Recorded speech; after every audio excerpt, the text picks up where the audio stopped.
নমস্কার, আমি আচার্য সোমনাথ শাস্ত্রী।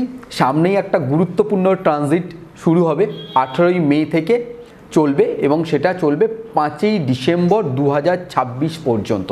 মেষ রাশির রাহু কোথায় যাচ্ছে? একাদশে যাচ্ছে, মানে কুম্ভ রাশি হচ্ছে মেষ রাশির একাদশে রাহু অবস্থান করছে। আর মেষ রাশির কেতু কোথায় অবস্থান করছে? কেতু অবস্থান করছে 5th হাউসে। কেতু অবস্থান করছে আপনাদের আয় উন্নতি, অর্থনৈতিক উন্নতি এই দিক থেকে যথেষ্ট ভালো হবে।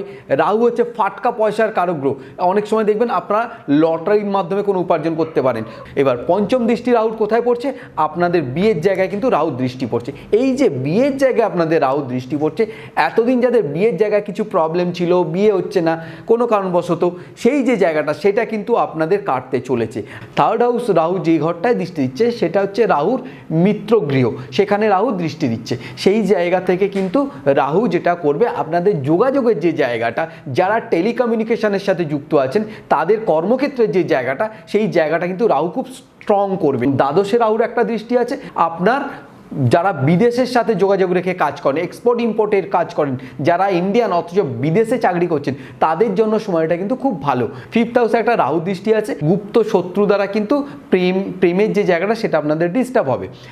সন্তানের যে জায়গাটা, সন্তানের জায়গায় কিন্তু একটু আমরা সাবধানভাবে, যে সমস্ত মায়েরা ইস্যু নিচ্ছেন, আমার হিসেব অনুযায়ী মেষ রাশি জাতক জাতিকাদের ক্ষেত্রে এই সময় ইস্যুটা না নেওয়াই ভালো। যেহেতু কেতু বসে আছে, কেতু কী করায়? মিসক্যারেজ করিয়ে দেয়, কেতু চোটাঘাত করায়।